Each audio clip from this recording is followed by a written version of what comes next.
I'm Roger Black and welcome to Here We Are Running.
Hi guys, Chris here, and you are watching Here We Are Running. And welcome to all of you, and I want to just start by saying a massive thank you to all of you for watching the videos, for hitting the like button and for subscribing. Before we go anywhere further with this, can you let me know whether you can see it and hear me? I know I had some technical problems starting the live stream, in the very first live stream I did. Can somebody tell me on the chat if you can hear and see me? That would be good if you could.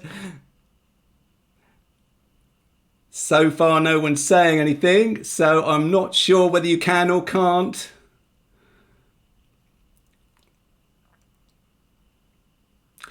Recreational runner is saying, yep, that is a good sign. Okay, let's get started. Great stuff. Okay, good. That is really good to know. And again, welcome everybody. And thank you so much for joining tonight. And oh yeah, everyone coming through on the chat now. That's brilliant. So I thought I'd do a live stream because, guys, we have hit 1,000 subscribers here on the channel. So again, a massive thank you to all of you for subscribing. Hopefully this is just the beginning, and hopefully I can continue to make even better quality video. That's what's inspiring me to on this channel, to improve the quality of the videos that I make them more interesting for you guys to watch. And let's hope the channel grows and continues to grow. That would be good if it does. But guys, I thought I'd throw a question out to you guys to begin with. And that is, when did you first start following the channel? Was it right at the beginning, in the early days, a couple of years ago? Was it more recently, over the last couple of weeks, when we certainly have had a bit of a growth spurt over the Christmas period? Or was there a particular video that you were watching when you first found the channel and followed on from that? So if you can remember when you first found the channel and started watching the videos and subscribed to the channel, then put it into the chat, because that would be a really good way to get started and to find out from everyone. Tonight is just going to be a bit of a free-for-all. I'll give you a quick update on my training that I've been doing this week. Hopefully you've been following the rest of the training over the past few weeks, but I'll give you an update on this week's training so far. It has been a little bit different. And then if you've got any questions about marathon training, if you've got any questions about other running related stuff. So if you're not doing a marathon, what is your running focus at the moment? What are you training for? Or maybe you're not training for anything, maybe just going out there and enjoying your running. Let me know. And if you've got any questions about it, disclaimer, I'm not a running coach. I'm not a personal trainer. Any answers I give to the questions that you ask will be based on my own personal experience. But we've also got lots of people there in the chat, 23 people at the moment. That's brilliant. So if I don't know the answer, then maybe somebody else in the chat will do. And we just sort of spread our collective knowledge. That's what I always like to do on these things. So if you've got any questions, stick them in the chat. And we'll take a look at that in a minute. But firstly, I'll just give you an update on my marathon training. So my marathon training, I'm in week 4. I'm training for the Manchester Marathon, which is in the UK. It's probably one of the very first of the major, certainly the major spring marathons. And it means that if you want to do 16 weeks of training, which I guess is the standard, then you start it before Christmas. So I started a couple of weeks before Christmas. which I thought was going to be a bit of a challenge, to be honest. But actually, I've really enjoyed it. It's given me that focus over what would normally be a bit of a different sort of period of running over the Christmas holiday break. But for me, no, it's given me that focus. I've ploughed on through the training. I've had quite a few more park runs to do than I would normally consider doing in this stage of marathon training. But I enjoy that. I like going out there, and that's offered me a little bit of speed. But the majority of the running I've been doing up to now is all sort of easy pace running. And if you've seen the recent videos this year, the different thing for me has been the heart rate and trying to pace myself on those long runs, particularly according to heart rate, and making sure that the heart rate doesn't go too high. And I was finding that my watch was not very good at doing that. So I invested in quite a low cost chest strap, heart rate chest strap. And that's been going really well. So you'll see more of that in the long runs that I do. And as we go through the plan, there'll be some more speed work introduced. But at the moment, it's really all just easy pace running. Now, this week, I always find at this stage of marathon training, it's when your legs start to know you're doing marathon training. They've kind of got used to the fact that you're out there longer, that you're building up the distances, and my legs have been aching a bit more than normal this week. So I gave them a couple of days rest. The first run I did was on Tuesday, and then I thought I need to give them a little bit of a rest. So I've given them a rest on Wednesday and today. I would have gone out tomorrow, but I've got some work commitments. I'm not going to be able to.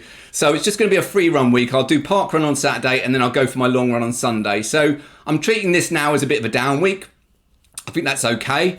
Let the legs recover a bit, and then they'll get going again properly again next week. So that's a bit of an update. I can see that lots of you have been writing into the chat, and this is the bit that I'm then going to have to look through. And in fact, if I move that over here. Okay, so let's see who we've got. We've got, if tomatoes are the fruit, why isn't ketchup a jam? Great name. Well done for that. Saying, well done, buddy. I found you for the Brighton Marathon video and it's really helped me. That's great to hear. Brighton Marathon was obviously my first marathon. Learned a lot from that. Managed to do it in sub 4, which I'm now really delighted about more than anything. Second marathon was obviously last year at Edinburgh, and then Manchester's going to be the third one. We got recreational runner. Amazing, well done, Chris. Thank you to you. How's your red January going? Hopefully it's going okay still. Halaf, I think if that's how you pronounce it. Keep up the good work. Videos are always a great watch. Thank you for that. Then you're all telling me that you could hear me, so that's brilliant. I was a bit worried for a while. Let's look through.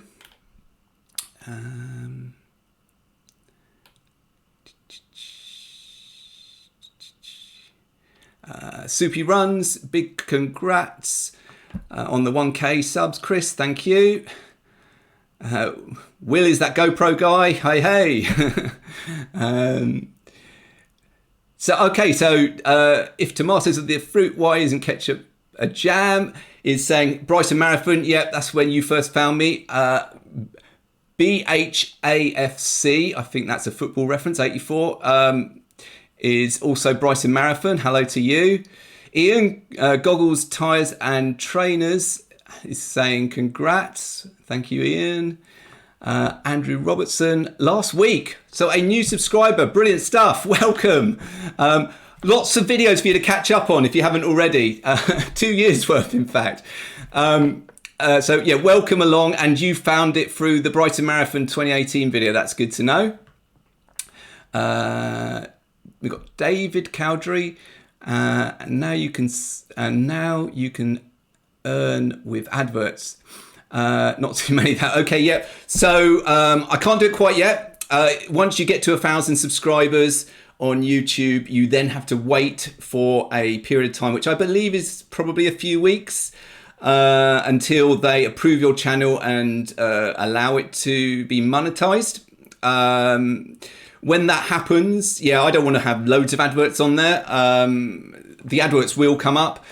Hopefully you guys will watch some of the adverts. That will earn us very small amount of revenue. What I want to say is any money earned through the adverts will be ploughed back into the channel. I'm not interested in this in any sort of real money making way. It will just be ploughed back into the channel to procure camera equipment, to procure shoes to review, whatever it is, it'll be ploughed back into the channel to hopefully grow the channel further and make better videos for you guys. So that's where I plan to go with it. Hi Vix. When you started waving your cameras around, probably at Junior Park Run. Okay. Ooh, I've lost myself.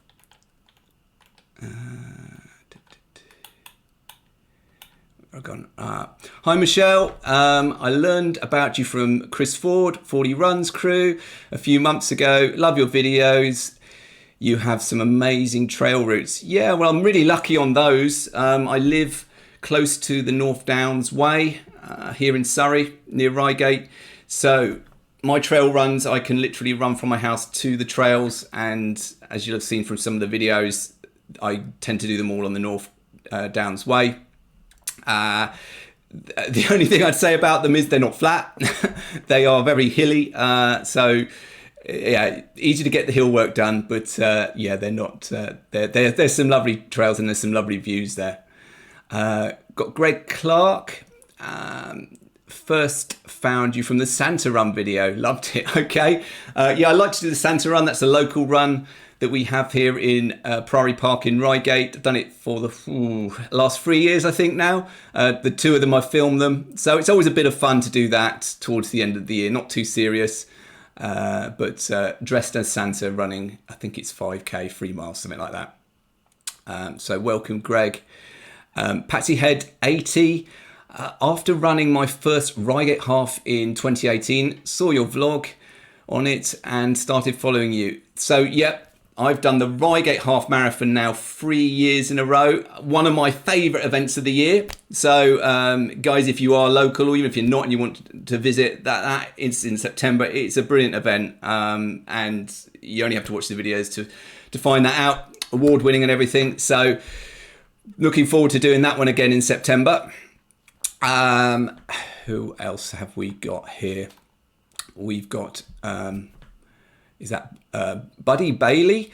Been a subscriber for a while now. I started running using Couch to 5K. 15 months later, I'm still running and just did 5 10Ks. That's brilliant. So progressed on to 10Ks. Any plans to go further? Any plans to do a half marathon maybe next? I know that when I first started out, I started out on the park runs. I did the 5Ks initially for quite a while. It took me quite a while to go up to 10K. That wasn't too much of a jump. Go from 10K to half marathon was more. It did need some focused training. I've always found that once I've got to half marathon distance, that is now a distance that I can run without really needing to train for. Okay, I need to train if I want to run it really fast, but it's the half marathon distance is the sort of run you can just go out and do, is what I found after I built up to that. A marathon's very different. A marathon, I don't know many people that can just go out and do marathons. I'm sure there are some. There's probably some of you watching, but for a marathon, that definitely requires some focused training over a period of time to build it up. And even then, anything can happen. Okay, I know I've lost my place again. Okay, Michelle is saying that she's training for the Brighton Marathon. That's brilliant. Okay, cool. You'll love it. It's a brilliant marathon to do that one. As I say, I did it. I had ideal weather conditions for it. I know some years have been pretty hot there, and other years have been, I think last year was quite windy, but we also had that in Edinburgh. So, but if you get really good conditions, that's a brilliant marathon to do, and the support there is fantastic. So I'm sure you will love that one. I'm just going to call you tomatoes are a fruit now because it's too much to pronounce. So he's saying, roll on Brighton Marathon 2020. Can't wait. So you're doing that one. That's brilliant too. Greg is asking a question, I think. I've scrolled. That was a mistake. Greg is saying, how can I improve on my 30-minute Reigate Park run time? I seem to be stuck at that running time. Help. Okay, so I would say, if you're particularly on park runs at the moment on Reigate, you're not going to improve on your 30-minute time, and you'll know what I mean, because at the moment we're on the winter course and it's like a mud bath going through the woodland trail. But you can, of course, use this period of time to build up on your speed. I don't know how much running you're doing through the week, but if you want to improve on anything really, you need to sort of focus some training on it. So maybe use the time that we're going through now, where the course itself doesn't support really running a PB or anything. But use this time now and combine the park runs that you're doing with some running during the week, perhaps, and maybe at some easier pace, as well as maybe do some speed sessions in it, do some intervals to try and improve that speed and the endurance over the 5K distance. I would say though, to get a PB at Reigate at the moment, you need to wait until the course dries out. And I always find, I don't know about everyone else's GPS down there, but I always find that the winter course looks a bit longer on my watch than the normal course. So yeah, hopefully that helps. I am going to be there this week. If you see me, say hello. I'm pacing the 25-minute, I think, on the Reigate Priory Park run this week. So I would say if you wanted to come along for that, but that might be a bit of a jump too far. But I'm sure if you go at it, and there probably will be pacers doing the 30 minutes. If you want to try and stick with them, then go for that. Right. Yeah, so David Cowdery is also suggesting some speed work. Get some hills done. Hills are good for speed work as well. We know all about hills on at Reigate Park Run. Halaf is also aching. Got some aching muscles going on in the legs. Yeah, I think probably a few of us now, particularly those that have started their marathon training in the last few weeks. Recreational runner also suggesting some hill sessions for getting that speed going at the 5K. And he ran some hills today by the sounds of it. Brilliant stuff. Ian is saying speed work for sure. I think there's a common theme there. David is saying, loved your parkrun video at Whitstable. Yeah, that was a nice one. We were there over the Christmas. Well, no, we went away after Christmas, so on the Friday, and stayed until the Monday. So we managed to get in the Saturday park run there, and also managed a long run along the coast there, and a lovely part of the country. And we were really fortunate with the weather. They have changed their course, or they did then anyway, to their winter one, which is all along the promenade. So as you saw from the video, it's like dead flat except for the very last bit, and that very last bit, it was a steep uphill incline, which I actually quite enjoyed. So in a funny sort of way. So but unfortunately they measured the course slightly short, so they ended up adding 30 seconds to everyone's time. But I'd like to go back there again one day and do that again when they're on their normal course. See what that's like. Andrew Robertson, big congrats, Chris. Really enjoy the vids. Thank you, Andrew. Halaf is saying, trying 3 runs a week. Want to fit some cross training in. What do you reckon best type of cross training is to supplement marathon training? So I can tell you what I do. I'm not sure if it's the best or not, but you can see. I try and go to the gym once a week, and what I'm doing is just strength work at the gym. Like you, I'd probably like to try some more sort of cross training in there, but I just don't really have the time at the moment. For my first marathon though, I did have some more time available during the training there. And what I used to do for cross training was cycling. It was in the gym, and it tended to be on the spin bike. So I used to go to spinning classes at that point in time.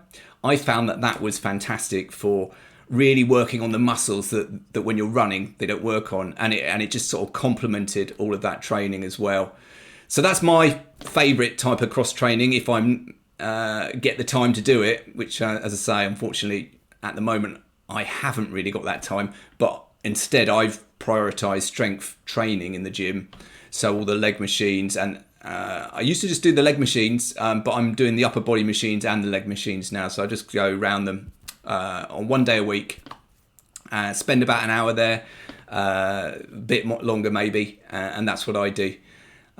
So if anyone else has got any suggestions for cross training, stick them in the chat there.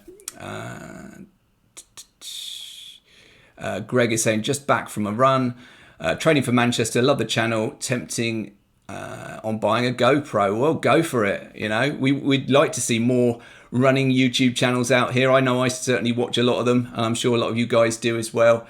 So the more, the merrier. Yeah, I would definitely say the GoPro is, in my opinion, the best camera to go out running with, particularly the GoPro Hero 8, which I bought maybe a month, two ago. So before that I had the Hero 6, which is a good camera. It's got built-in stabilization, but for some of my videos I also used a gimbal. Since I got the GoPro Hero 8, the stabilization I find is so good on that you don't need a gimbal. You can just go out there and use it, run, and the stabilization is just really good.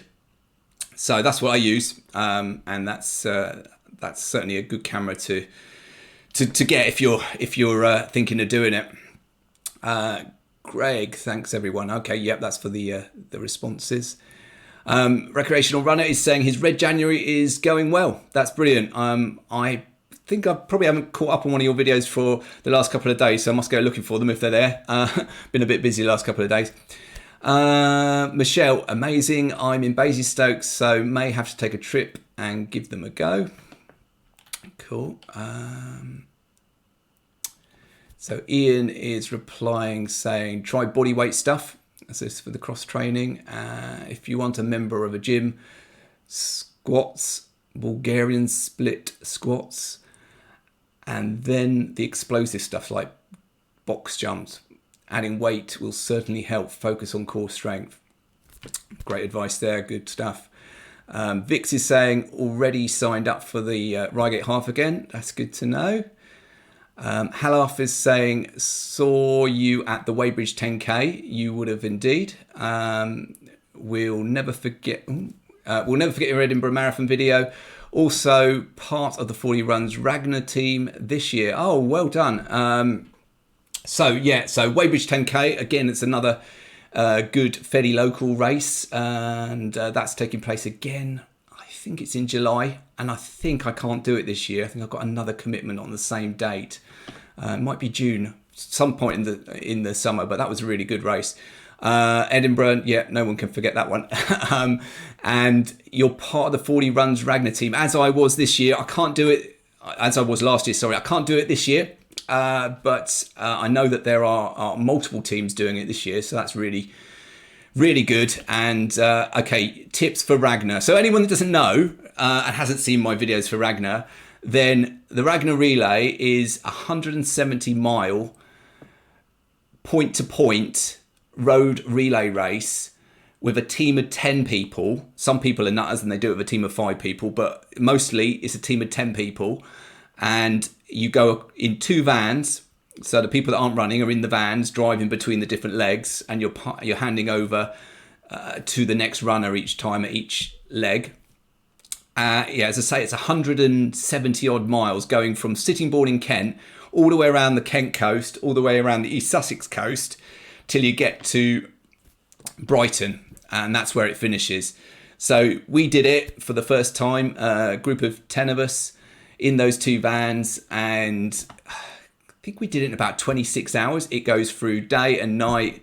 The legs are rated by difficulty. They are around the sort of 10k distance. Some are about 13k, some are a bit less than 10k. Some of them are very hilly, some of them are flat, some of them are going across beaches and pebbles and all sorts. So it's a real mixed sort of bag of things, but you go through some lovely countryside, and some of the time you're right on your own, some of the time you're running through the dark. So it's really good. If anyone's interested in that, there are videos that I've done, 40's done.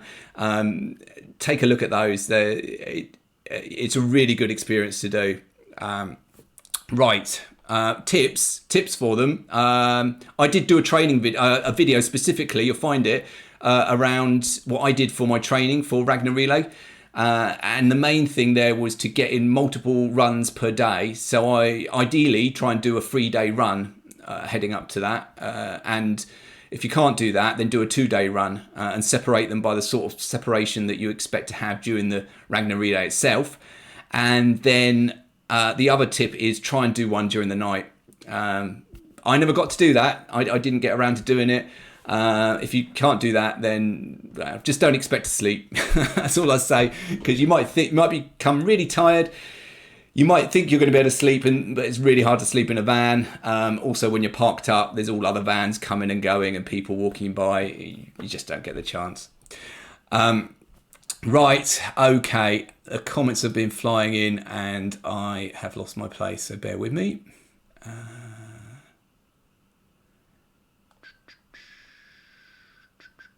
Right. Okay, so David Cowdery is saying he's going to look at the Reigate Half as prep for the Yorkshire Marathon in October. Yeah, so it probably comes a few weeks before that, so that sounds like a good idea. Neil, hi Chris. Do you find it difficult balancing family and work with your running goals and commitment to this channel? That's a good one. It is a balancing act. I think anyone that's a runner knows that it's a balancing act, balancing family life, work, and running. And then of course you've got creating some videos on it as well. On top of that, for me, I've got 2 hobbies: running and making videos about running. So that's where I spend my time, where I'm not working and not with my family. And it's just getting that balancing act right. I certainly don't go out and do events every week. I wouldn't be able to afford that time. But I like to try and do at least one a month, and try and make the content for this channel that is of a quality that is good and is going to be enjoyable by all you guys. Really, I don't want to pump out huge amounts of content just for the sake of it. I prefer to just spend the time that I've got, given that it's limited, on hopefully producing some good videos that everyone enjoys. So that's the aim, and hopefully that's what I'm able to do. Right, Rod. Hi, Chris. Hi, Rod. Do you do any gym work to build up strength core, and do you use your runs to do this? So yes, I think I've answered that. In terms of, I do go to the gym. I do it on a weekly basis. I certainly am being regimented about that during the marathon training.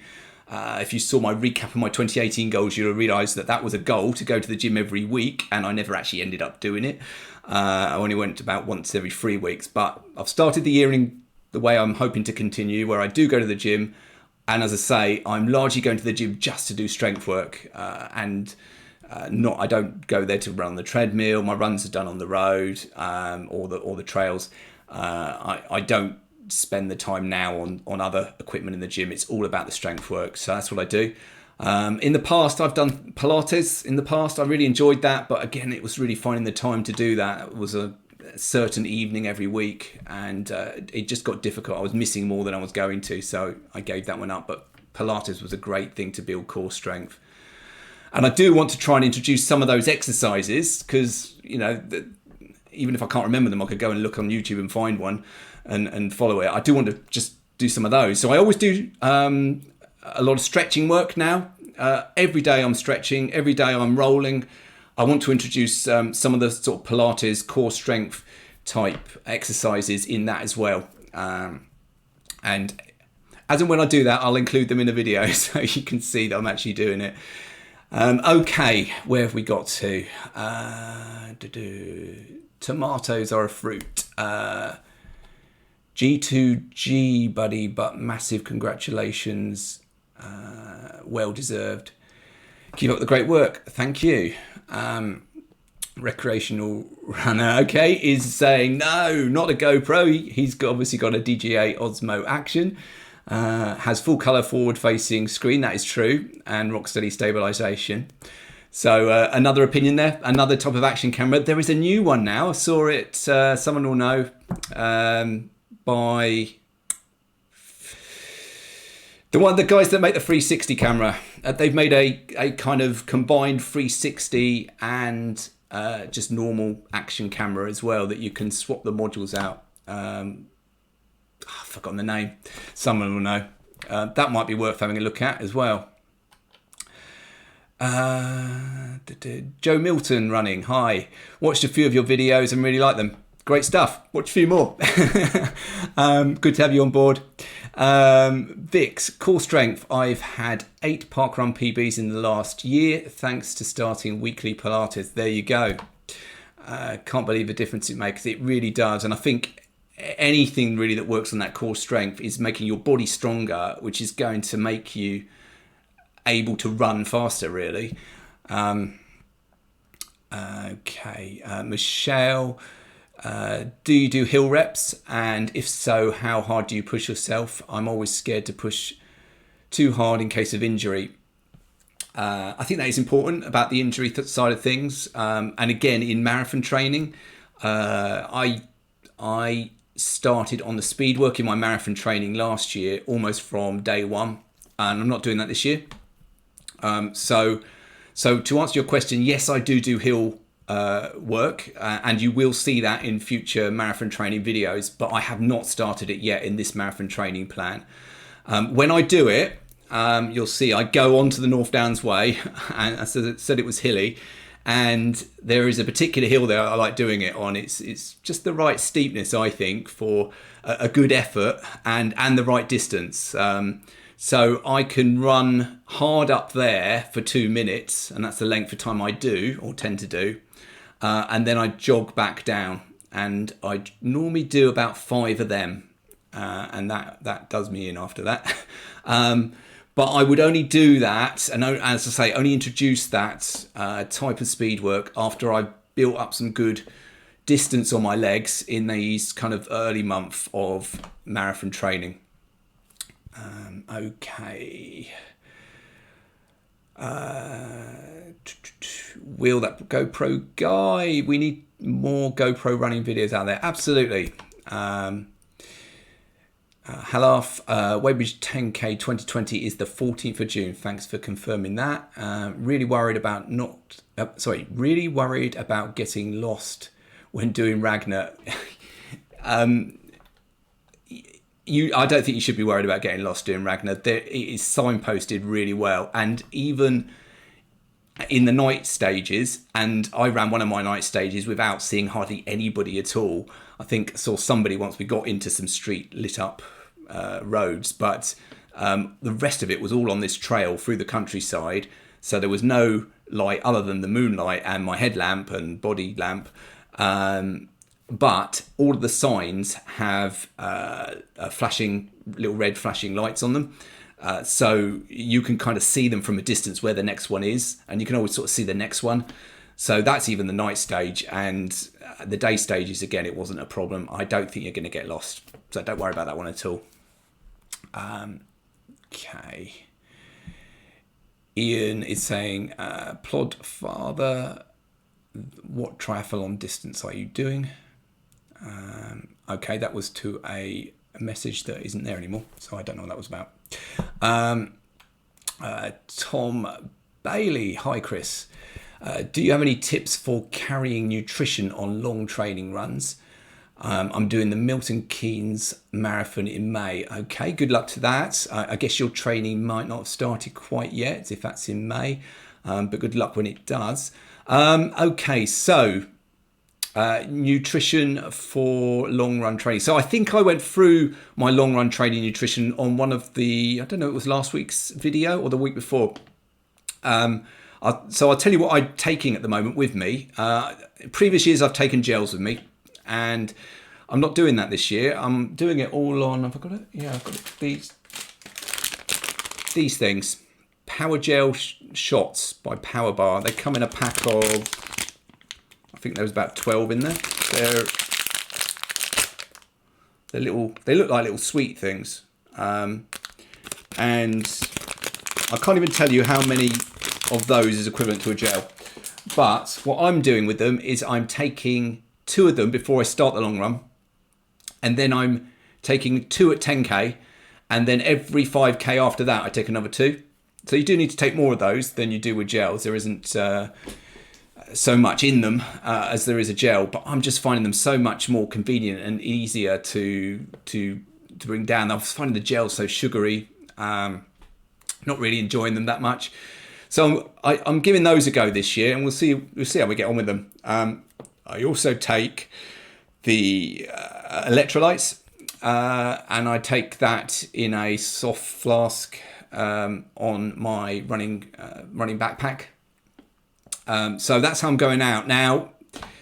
A part of the reason for that, taking those electrolytes, is because if you saw my Edinburgh Marathon video from last year, you'll know that I suffered badly from cramp. Now, I'm still not sure how much of that was due to perhaps overuse leading into the Edinburgh Marathon, and maybe I had something there that then the distance just triggered it, or was I dehydrating during it? Was I not getting enough electrolytes into me during it, and did that cause it? But I'm strongly considering for my next marathon actually carrying electrolytes with me on that running backpack. Some people say, why do you take your own hydration? It's going to add extra weight. Yeah, but if it adds extra weight and stops what happened in Edinburgh from happening to me again, then that's easily worth the weighing up that. So that's the current plan. That's what I'm doing on my training runs, and I'll have to make my mind up nearer the time. But that's what I do. I think you need to take some hydration with you, as you're getting over half marathon distance, particularly. I know some people who try to fast during their training runs. I find that I need to take some hydration. I need to take some fueling with me, and that's what I'm using this time round. So. Sure, other people will have other opinions and doing things different ways. That's absolutely fine too. Okay, where do we go to?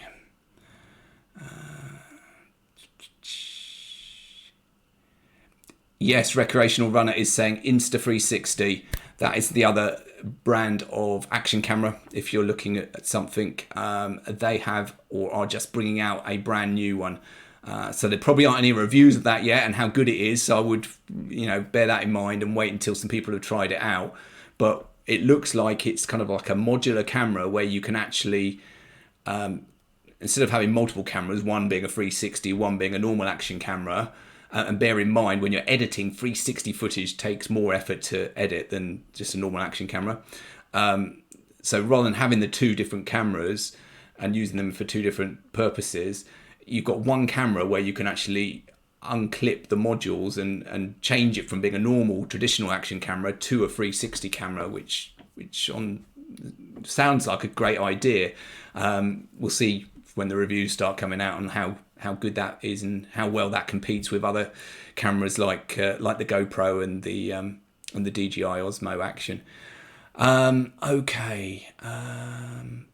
So Recreational Runners saying to Michelle, I would say a 60-second rep up a hill at 7 to 8 out of 10 on the effort scale, and slow recovery down. A repeat for 20 to 25 minutes max. Yeah, that's fine too. Yeah. Good warm up and mobilize. Yeah, absolutely. That's a really good point. Actually, I didn't probably say that. So when I'm running to my hill to do those reps, it's about 2 kilometers from where I live. So that gives me a good warm up at a nice easy pace before I start actually putting those hill reps in. And then and then the run back is the cool down afterwards, and then a lot of stretching afterwards as well. Have you ever thought about using a drone for your videos? I would love a drone. I really would. They are a lot of money, and are you going to use them enough in the videos to warrant the cost is where I'm at the moment. There was a new one that DJI brought out fairly recently, which I was really interested in. And it's quite a small one, so you could carry it nice and easily. Although I know I've seen some differing reviews about it since then, and it doesn't have all of the features that the other ones have. One of the really good features, if you're going to use a drone for filming running videos, is have a drone that follows you. And this latest one from DJI, that is a fairly reasonable price for a drone. I think it's a few £100, as opposed to, $8, £9, £1,000, which is a lot of them cost. That one doesn't have the follow me mode, and I don't know. I think if you're doing those running videos and you want to get the really good footage, it'd be great to have the drone following you when you're out there on when I'm on the North Downs Way or whatever. The other thing about drones is that there's a lot of rules now about drones, and you have to comply with those rules, and you can't film within a certain distance of other people and all those sorts of things. So you're limited to where you can actually get it out and start filming. And it's weighing that up against the cost of, you're not going to use it that often. When you do use it, it's going to produce some fantastic footage, but can you justify that cost? So that's where I am with drones. Okay.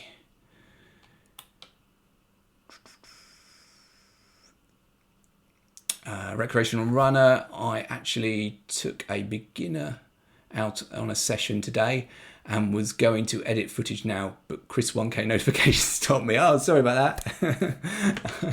Maybe you can work late this evening or do it tomorrow instead.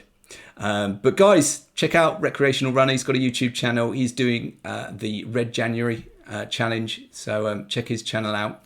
As has the next guy, Will, this GoPro guy. Check his channel out. He is saying, I think the Insta360 1R is the one that is coming out. Yep, sounds about right.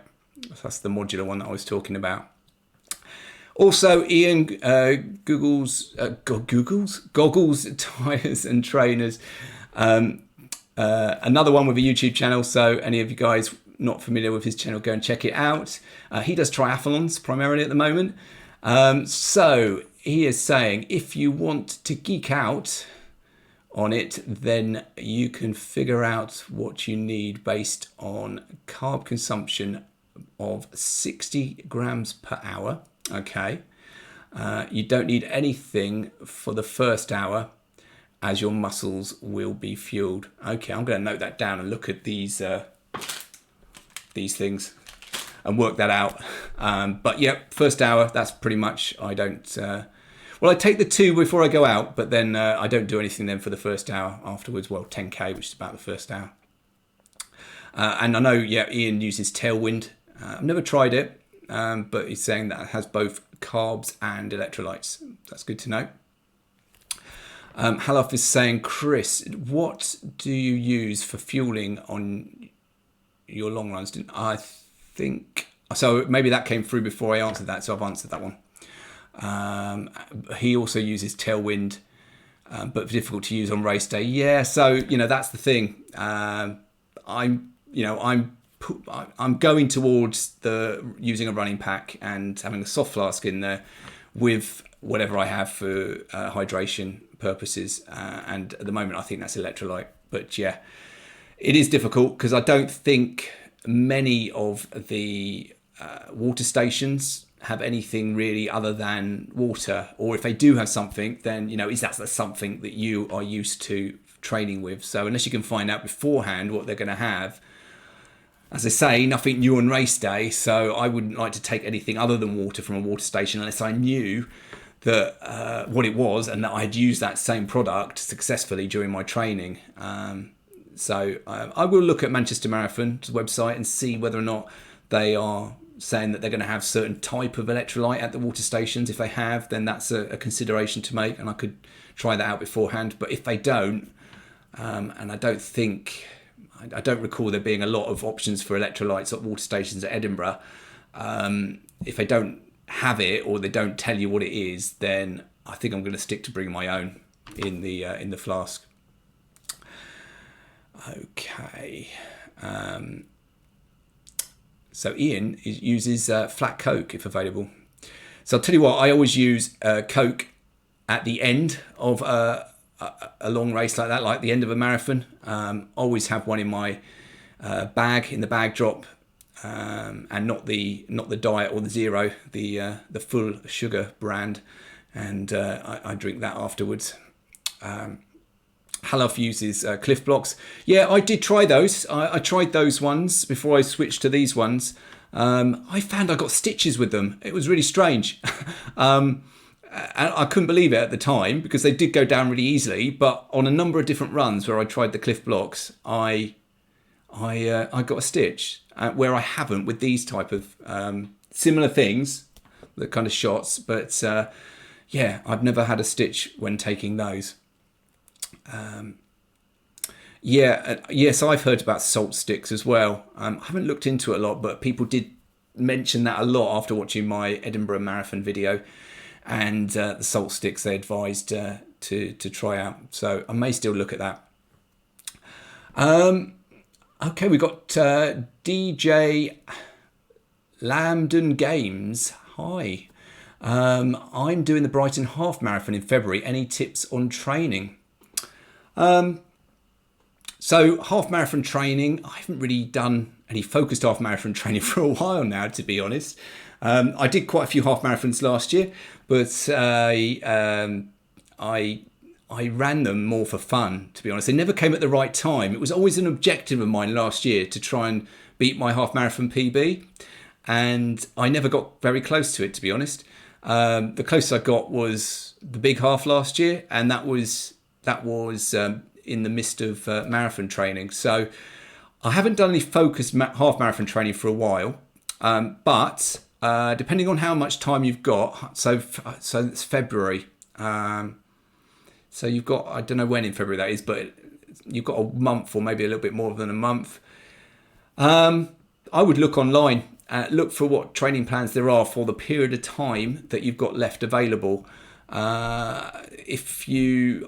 I ran my first half marathon, I don't know whether this is your first or whether you've done many, but when I ran my first one, I did build up and I had myself a training plan for it. And people say you don't need to run up to the distance, particularly in a marathon. You don't need to run up to the distance in training. I wanted to when I did my first half marathon. You don't need to, but I wanted to. I wanted to give myself the confidence that I could run that half marathon distance before I actually did it in a race. So that's something that I did. You may have done half marathons before. You may know that you can already run that distance. But if it is your first one, then that's something to consider. And certainly half marathon training isn't too dissimilar to marathon training, really. You just don't have to run as far, but you should still get in those long runs, probably at the weekend on a weekly basis, to build up the distance that you're doing. And if you're going for a faster time in a half marathon, then you need to build a bit of speed work in there as well to tune up towards the end of your training, either through intervals, through tempo runs, hill reps. The choice there on speed work is quite a lot. So yeah, that's hopefully that's helped. But I must get into some half marathon training this year sometime. But no, I haven't done it for a while now. So Ian is saying, with drones, you need to consider registration. Anything above 250 grams, that's true, has to be registered, and you need to take an online CAA test, as well as complying to, even if it's under 250 grams, which this latest one from DJI is, you don't have to register it, but you still have to comply with all the laws. So there's a lot to consider with filming with drones. Mark Nichols, hello. What's your best 5k time? 13:58. No, it's definitely not 13:58. My best 5k time, you got me there. It is 20 minutes and 18, 19 or 20 seconds, something like that. It was set at the Rickmansworth Park Run in October 2018. There is a video of it. So I wore a head mount during that video, so you can see me do it. And it was so for those of you who don't know, haven't followed the channel for a long period of time, the last 2 years I've done the Ron Hill October Run Every Day Challenge, and during that you basically go out and challenge yourself. You run every day. I have always found I've got really fit by doing that, and as a result of that, I've been able to run a fast race either during or at the end of it. So in 2018, it was either in October or it was I think it might have been the very beginning of November. But off the back of doing that Ron Hill Run Every Day Challenge, I then went and ran my fastest ever park run, my fastest ever 5k at the Rickmansworth Park Run. As I say, I was trying to go under 21 minutes at the time. And I did that by quite some distance. I think it was about 2019, something like that. And And then this year I did a very similar approach, did the Run Every Day challenge, and then ran my fastest ever 10K later in November. Again, with that one though, I did do some focused 10K training. Again, there's a video series on the training I did for that, and put some speed work into it. And then went to the fastest 10K race I could find, which was in Battersea Park, and went and did 10K 43 minutes and something. So I was trying to go for sub 45 in that one, and again beat it by some distance. So anyone that's really looking for a fast time and doesn't feel like they're really getting anywhere near it, which is the situation I've been in the last 2 years, that October Run Every Day challenge, and I know people are doing the January one now, the Red January for Mind, but the Ron Hill one that I do in October, it really does make me fit, and then allows me to go for something fast either during or afterwards. So yeah, that's my recommendation if you want to try and get a fast time in like that. Right, where do we get to? Michael Stone is saying, I know I like to get into my stride and not stop unless necessary. Okay, yeah. Jack Boob is saying, congratulations on 1,000 subscribers. Thank you, Jack. Much appreciated. The Plod Father is saying he's training for the Manchester Marathon in April. Half marathon and 10K on the same day in May. Oh, okay, that's interesting. And first triathlon this year, as well as other races. Any advice on staying injury free? So, staying injury free. It's a shame we haven't got Thomas on tonight, because Thomas, who watches some of the videos and provides some brilliant comments. If you look back through some of my videos and look for comments that Thomas has provided, he has been running for many, many years, more than a lot of us, and has been injury free for many of them. And he has some very good approaches to doing that. And I'm trying to follow some of them, probably not all that successfully. My advice, or what I try to do to stay injury free, and bear in mind, the last 2 years, I've had an injury that's put me out for a number of weeks. After Edinburgh, the calf injury put me out for 4 weeks, 6 weeks maybe. The year before, after Brighton, and then run Gatwick Half Marathon, I got injured there on my knee. That put me out for about a month as well. So these last 2 years, I have had an injury that's put me out for multiple weeks. So I've had niggles and other little things as well, which I don't really count that as injury, but I've had 2 proper injuries that's put me out for a month and a half, that sort of time frame in the last 2 years. And this year, one of my big goals is to try and stay injury free for the whole of the year. What I'm doing to try and achieve that is I'm trying to listen to my body. That's the first thing. So if my body, like it has this week, is starting to ache a little bit, I'm not thinking straight away, I can just run through this. I'm thinking, I'm just going to be a little bit more careful. I'm going to take a couple of days rest now, and then I'll go out for a run, and then I'll see how it is. I'm not going to go flat out on that next run. I'm going to run more cautiously and just make sure that there's nothing going on there before I get back to the proper training. So that's one thing. I'm going to continue with that strength training. I think strength training really, really does help you to stay injury free.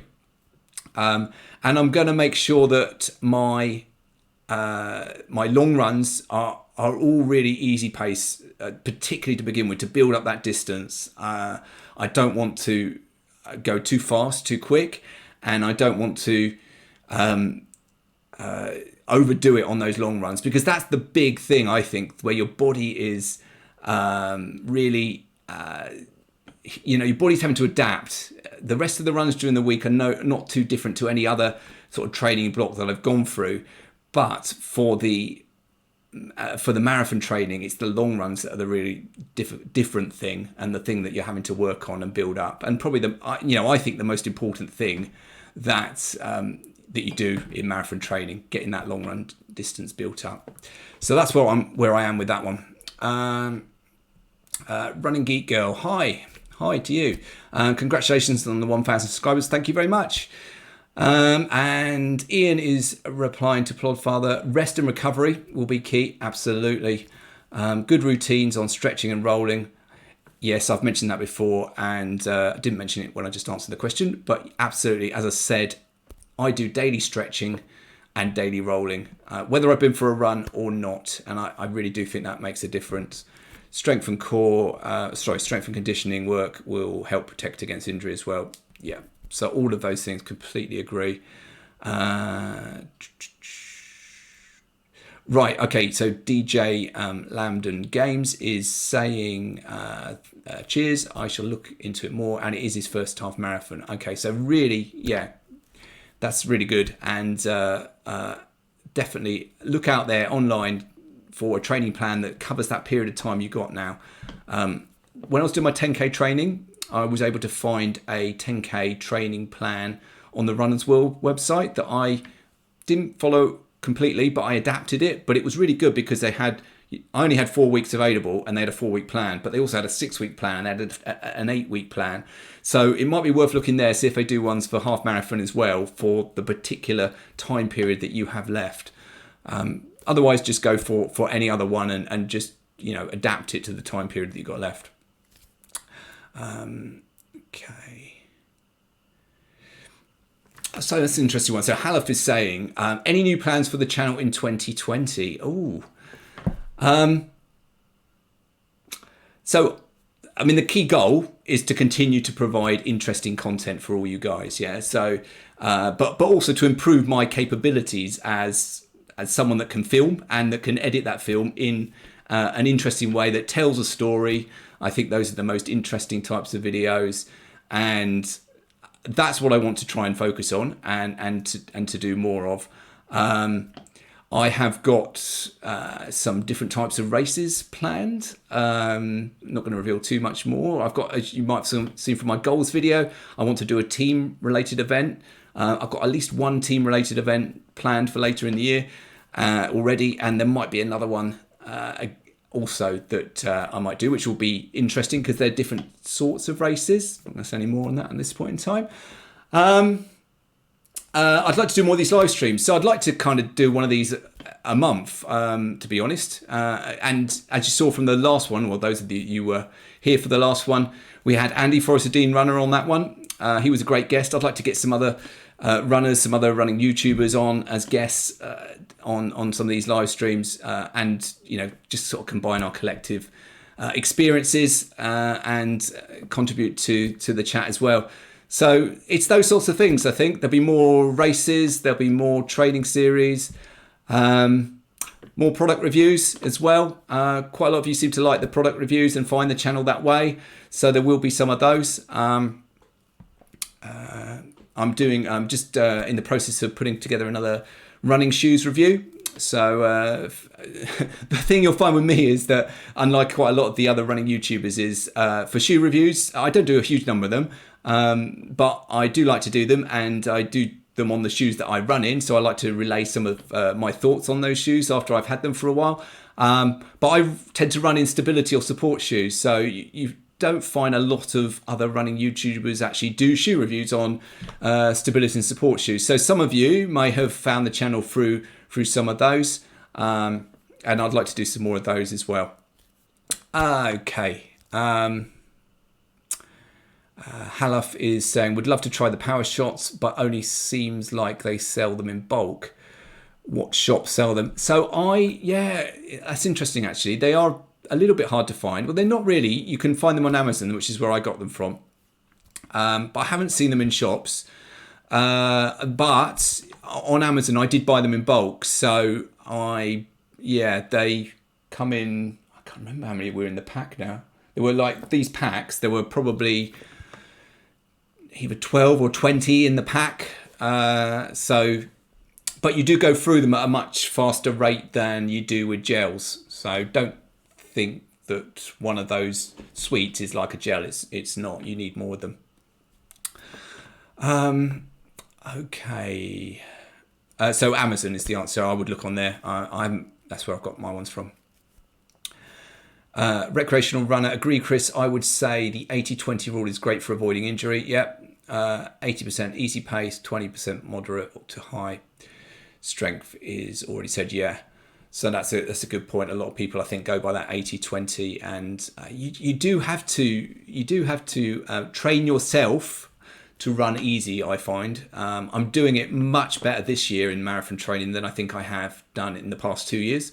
I found it really hard to run at 6 minute per kilometre pace in my long runs for the last two training blocks for marathons, and I was more in the 5.5 minute, 5 minutes 45 seconds, that sort of pace for my long runs, which if you compare that, if you read up about it and you compare that to what they say your long run should be run at, compare that to the time that you think you should achieve. I was running those previously, the long runs, too fast, really. 6 minutes or a bit more than 6 minutes is probably the right long run pace for my easy long runs that I should be doing for the kind of pace that I'm probably capable of achieving actually in the marathon. So certainly worth looking into that if you are perhaps running your long runs. What you think is slow may well not be what's the recommended pace is for it. But now, because I've changed to monitoring my heart rate and I have the watch in my long runs, the watch is just on the heart rate. So I glance down and make sure it's still in the right sort of range. If it's going up a little bit, I'll slow down. If it's okay, I might speed up a little bit if I feel like it. But I'm not looking at the average pace for that kilometre, which is what I always used to do. And I think, again, that's helping me to run at a much more easy pace, which I'm really been happy with so far.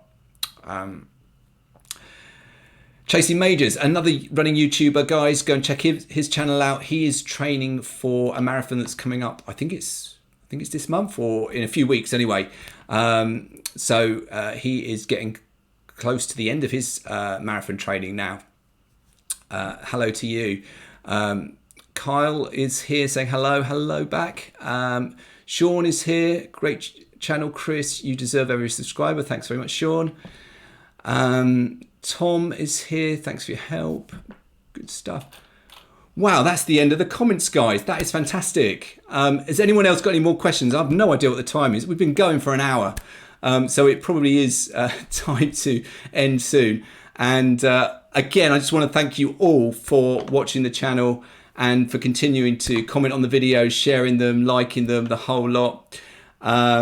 It's fantastic. I really enjoy making these videos, but it's more so the feedback that you guys give me when you watch them that makes it all worthwhile. And it's rare these days that I go to an event and someone doesn't come over and say hello. So if you're at an event, if you see me, say hello. It's great to have a chat and to sort of put a face to the people that are actually watching the videos and getting some benefit from the videos as well. That's great. So Chasing Majors is saying his marathon is actually in February, so great luck on that one. I know you've been putting in the distance now, and you've had to combat some fairly tough weather conditions over there as well.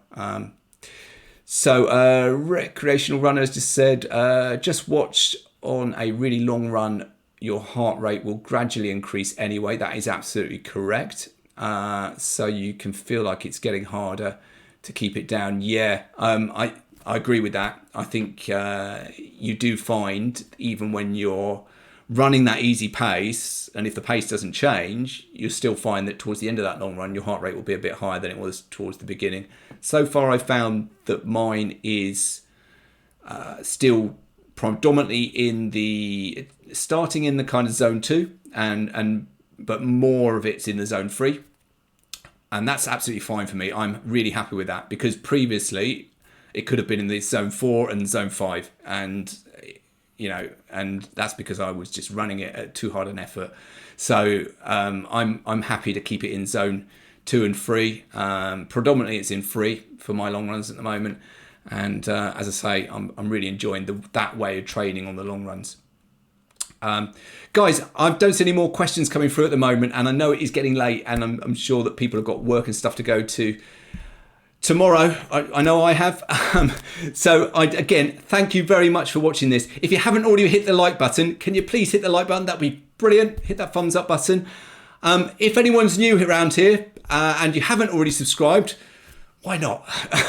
But hit that subscribe button now, and yeah, share the channel with your running friends, and keep watching the videos, guys. But absolutely massive thank you once again for getting this channel to 1,000 subscribers, and guys, onwards and upwards. Thank you, and good night, guys.